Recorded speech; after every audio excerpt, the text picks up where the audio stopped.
Hi, j'espère que vous allez bien. On se retrouve aujourd'hui dans une nouvelle vidéo parce que j'avais envie de vous faire mon top 10 des meilleures sagas de films que personnellement je surkiffe. Si les sagas dont je vais vous parler auraient pu vous échapper ou que vous ne les avez jamais vues ou que vous en avez entendu parler mais que vous ne les avez jamais vraiment regardées, cette vidéo est faite pour vous. Si cette vidéo vous intéresse, je vous laisse avec la suite.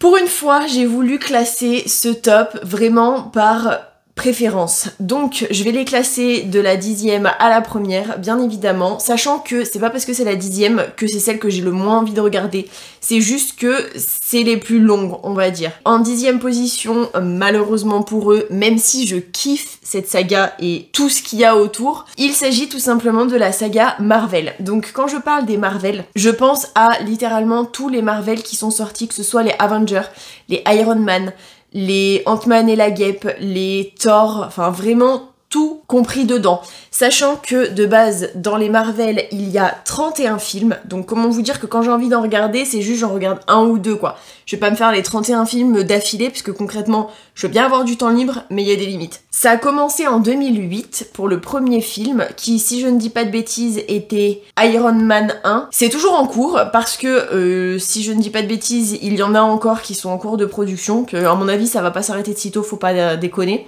Alors, les Marvel, c'est vraiment...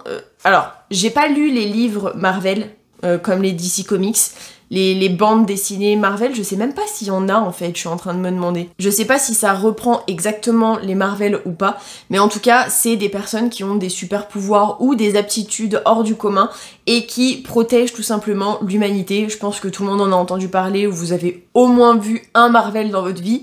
Sinon, je pense que vous êtes comme Harry Potter, vous vivez sous l'escalier, dans un placard, parce que concrètement, je vois pas comment on pourrait passer à côté d'une aussi grosse saga. En 9e position, j'ai décidé de mettre la saga des taxis. Alors, les 4 premiers, je les ai surkiffés.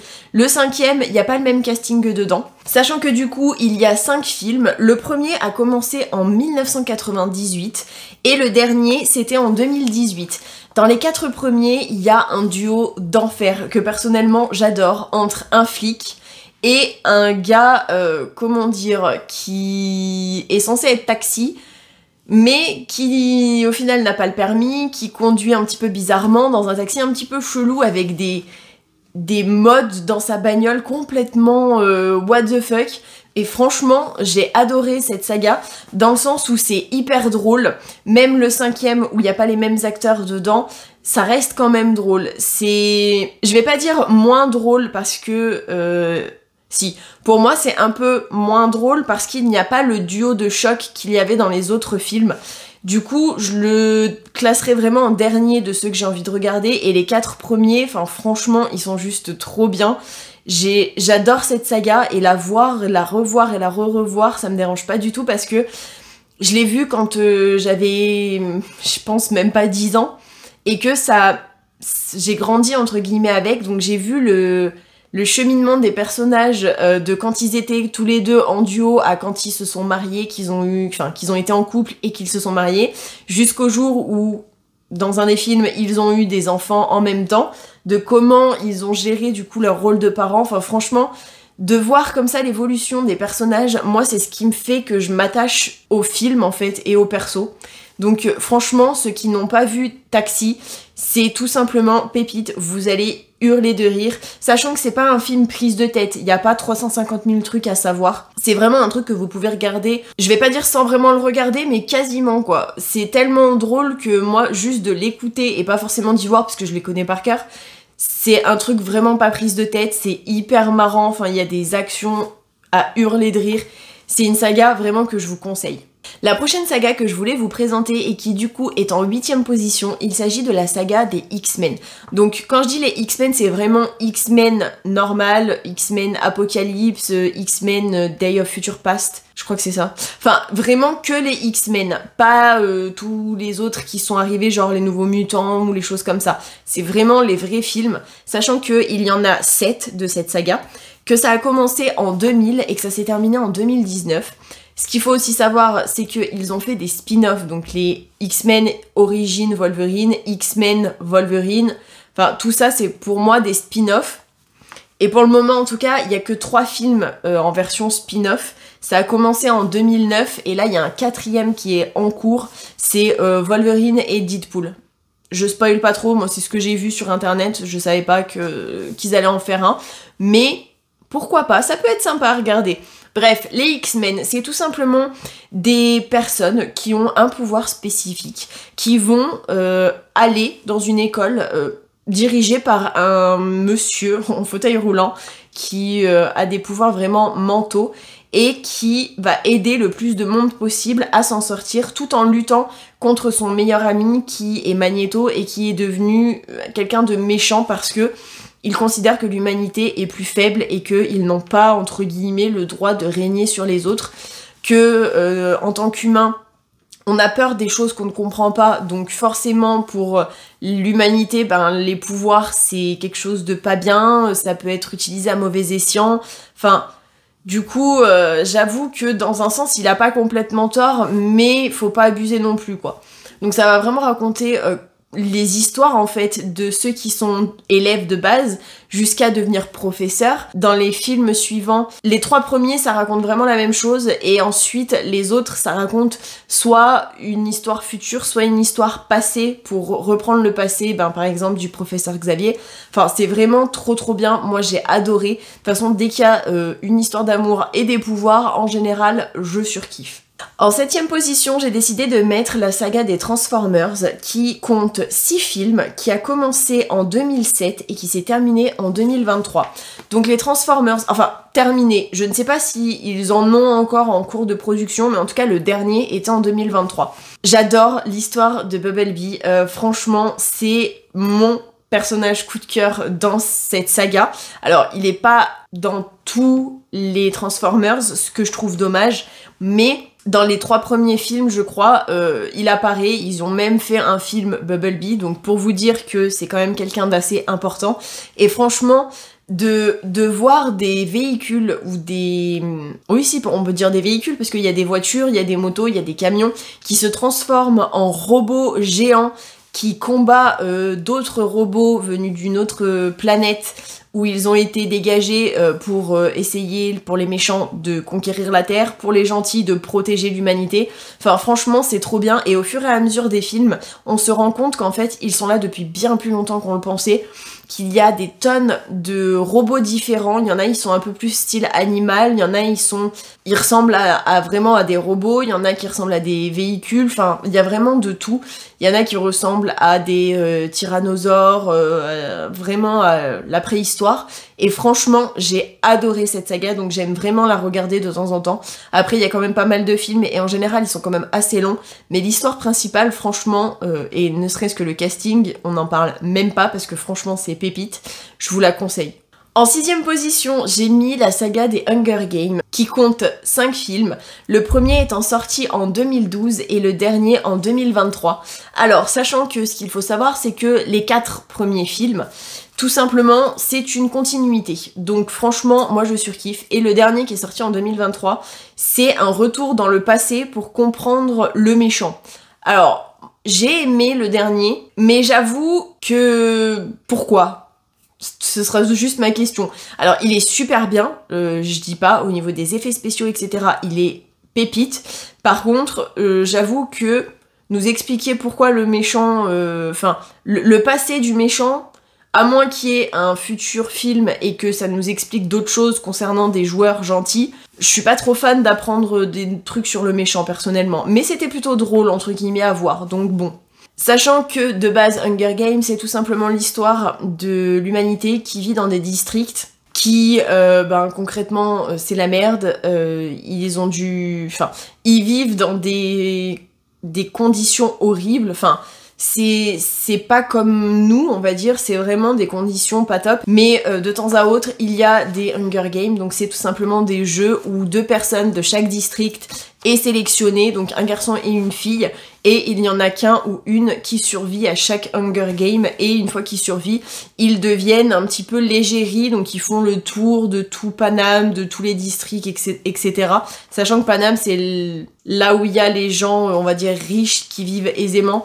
Ça va nous montrer comment une jeune fille d'un district va se décider à foutre le bordel dans ses jeux, en fait, tout simplement. Donc elle va faire en sorte de tout foutre en l'air et de faire une rébellion. Et franchement, respect, parce que entre le triangle amoureux du début, son histoire d'amour un peu compliquée et la fin qui est trop bien, moi franchement j'ai surkiffé. En 5e position, j'ai décidé de mettre la saga des Sexy Dance qui compte 5 films qui ont commencé en 2006 et le dernier était en 2014.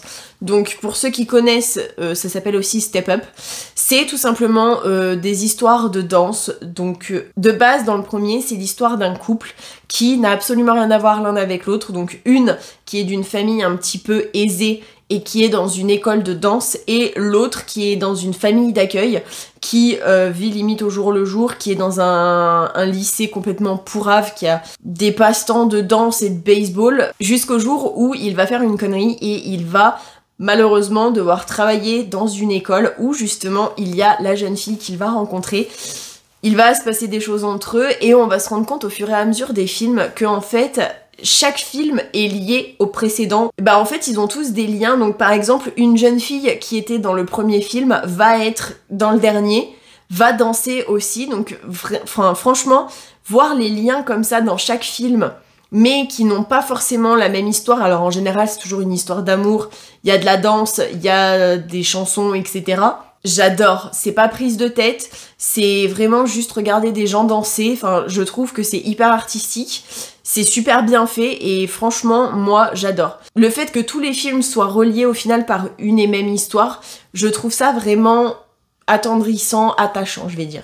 En 4e position, j'ai choisi la saga des Harry Potter qui compte 8 films. Donc ça a commencé en 2001 et ça s'est terminé pour le dernier film en 2011, sachant qu'il y a des spin-offs. Donc moi ce que j'appelle les spin-offs c'est les animaux fantastiques parce que ça raconte le passé tout simplement de Dumbledore. Donc franchement un personnage juste emblématique de Harry Potter. Concrètement je pense que tout le monde a vu les Harry Potter mais au cas où, ça raconte tout simplement l'histoire d'un jeune sorcier qui vit avec son oncle et sa tante qui sont des gros cons. Ils traitent le jeune Harry comme étant concrètement une grosse merde, donc franchement, moi j'aurais été à sa place, je les aurais butés depuis longtemps, mais bon, c'est pas très légal, donc bon, on va peut-être éviter. Qui va découvrir que au final, c'est un sorcier, qui va atterrir à l'école de Poudlard, et qui va faire la connaissance de 2 amis qui vont devenir ses meilleurs amis, qui vont avoir aussi une relation, qui va découvrir donc l'école de Poudlard, qui va découvrir l'amitié, qui va découvrir l'amour, malheureusement aussi le fait qu'il ait des pouvoirs assez grands et qu'il vienne d'une famille quand même assez grande, c'est quelque chose qui malheureusement va le poursuivre dans son futur, sachant qu'il a eu une cicatrice. Ses parents sont morts parce qu'ils ont décidé de le sauver de Voldemort, celui à qui on ne prononce pas le nom. Sauf que le problème c'est que Voldemort va devoir tuer Harry pour pouvoir renaître, enfin franchement c'est une pépite. J'ai pas envie de dire n'importe quoi, de m'entremêler dans les films, etc. Mais franchement, pour ceux qui aiment la magie... Alors, moi j'aime la magie, mais pas quand il y a des baguettes, des sorts, etc. Je trouve que ça fait un peu trop fantasy et pas assez réaliste. Parce que concrètement, on n'a pas besoin d'une baguette pour pouvoir faire de la magie. Enfin, au bout d'un moment, je veux bien être gentille. Je sais que c'est un film et qu'ils se sont inspirés de faits probablement réels. Mais le coup des baguettes... je suis pas hyper fan. Mais franchement, c'est une saga juste pépite. En 3e position, j'ai décidé de mettre les Underworld. Donc, il y a 5 films Underworld au total. Le premier est sorti en 2003 et le dernier est sorti en 2016. Pour ceux qui n'ont pas vu Underworld, ça raconte tout simplement l'histoire d'une vampire qui fait partie d'un clan et qui va un jour décider, enfin avoir la mission de chasser des lycanthropes, donc des loups-garous, on va dire ça comme ça, jusqu'au jour où elle va se rendre compte que les loups-garous eux-mêmes sont en train de chasser un humain, et pas pour n'importe quelle raison, parce qu'ils ont l'ambition tout simplement d'en faire un hybride, donc un mélange entre un loup-garou et un vampire. Elle va décider de le protéger, mais il va quand même devenir un hybride. Ils vont s'attacher l'un à l'autre, et au fur et à mesure des films, on voit la continuité de leur histoire. Bon, il y a quand même un film où on est revenu sur le passé du méchant, encore une fois, de l'histoire, pour qu'on puisse un petit peu comprendre ce qui lui est passé par la tête. Mais bon, ça reste un méchant et il est complètement siphonné de la caboche, donc Moi personnellement j'adore à partir du moment où il y a des vampires, des loups-garous, une histoire d'amour, concrètement faut pas trop m'en demander. Dès qu'il y a un petit peu de fantaisie, de fantastique, de, je vais pas dire science-fiction, mais un petit peu vraiment de fantastique, plus une histoire d'amour, vous m'avez perdu. En deuxième position, j'ai décidé de mettre la saga des Fast, donc les Fast and Furious, Too Fast, Too Furious, Fast and Furious, Tokyo Drift, etc., etc. Sachant que le dernier s'appelle Fast X, donc Fast 10. Comment vous dire que j'ai décidé de les appeler les Fast? Ça raconte tout simplement l'histoire d'un flic qui essaie de choper des malfrats jusqu'au jour où il va être sur une affaire où il va s'enticher de la petite sœur de quelqu'un qu'il est censé arrêter. Sauf que, du coup, à la fin du premier film, il va le laisser s'échapper. Dans le deuxième, on va avoir une autre connaissance. Dans le troisième, ça remonte dans le passé. Enfin, et au fur et à mesure des films, en fait, on voit la relation donc du flic qui a laissé s'échapper le frère de la meuf qui kiffe. On le voit dans différents contextes, évoluer au fur et à mesure des années, avoir des nouvelles, entre guillemets, relations ou des anciennes qu'il retrouve, pas au niveau des meufs, mais au niveau des mecs, des nouvelles rencontres qu'il va avoir, des liens qu'il va se faire. Et au fur et à mesure des films, en fait, chaque personnage qu'on a vu dans chaque film revient. Et au final, on se rend compte que tous les films sont liés les uns aux autres, que le 3, en fait, c'était pour nous expliquer ce qui va se passer avec un des personnages dans les futurs films. Enfin, franchement, tout est lié. Et je trouve que c'est juste trop bien. Sachant que le premier film est sorti en 2001 et que les autres, enfin le dernier, il est sorti en 2023 ou 2024 et qu'il y en a encore un en cours de, de fabrication, en cours de tournage, etc.